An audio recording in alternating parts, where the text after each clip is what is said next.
El segundo semestre trajo un alivio, por lo menos para la producción porcina fue bastante mejor que el primer semestre. Y sobre todo estos últimos meses, yo te diría que los últimos casi 2 o 3 meses, donde el precio del cerdo se comenzó a mover. Si nosotros sacamos un promedio, estuvimos en 15 o 16 pesos de promedio entre el primer semestre y los primeros meses del segundo. Yo te diría que hasta julio, agosto, y después a partir de ahí, septiembre, octubre, noviembre, el precio del cerdo comienza a aumentar y hoy ya estamos hablando casi, según la asociación, de un precio que está tocando los 21 pesos por kilo y según otras fuentes podríamos estar entre 22 a 24 pesos. O sea, eso significa que si el maíz, que aumentó mucho durante el primer semestre, bueno, gracias a Dios se estuvo estabilizando en 2.400, 2.500 pesos y el cerdo, que era lo que nosotros esperábamos, se comenzó a mover. Si vos querés tomar un índice que es muy, digamos, no tan exacto, pero un índice que mide el termómetro de la rentabilidad del sector, que es la relación insumo-producto, que, bueno, hay un informe del IES que hace muy poquito lo publicó, que es la cantidad de kilos de maíz que se puede comprar con 1 kilo de cerdo. Y cuando ustedes con 1 kilo de cerdo compran más 8 kilos, estamos en un punto de equilibrio. Cuando compramos más de 8 empezamos a ganar plata y cuando estamos arriba de 10 estamos bien. El año pasado ese índice era del 12 a 1. El primer semestre ese índice bajó de 6 a 1, o sea, con 1 kilo de cerdo comprábamos 6 kilos de maíz.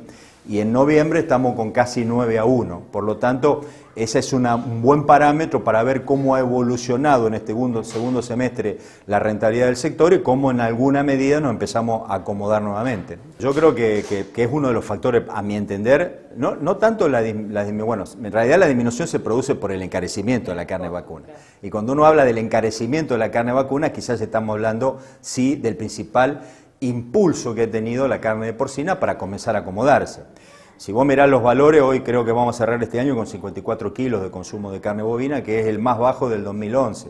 Y la estimación es que eso va a seguir así por lo menos 2 años más. Hay una retención de animales, bueno, todo el proceso que los expertos en el mercado bovino lo explican claramente, pero se podría llegar a bajar a 52 kilos. Entonces, eso lo está ocupando el cerdo y ese es un poco el motor que está comenzando a impulsar el precio del capón. Ahora, también esto el productor lo tiene que mirar como un aspecto positivo, pero también con algún cierto grado de equilibrio, porque todo el aumento del precio del capón también genera un aumento de la carne en la góndola.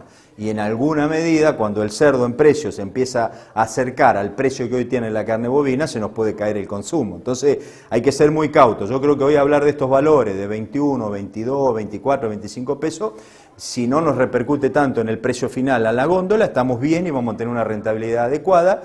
Bueno, los pronósticos de los granos en alguna medida, si no pasa nada raro climáticamente en el mundo, no serían tan alcistas. Por lo tanto, estamos hablando de una rentabilidad acomodada y en alguna medida un reordenamiento del sector porcino.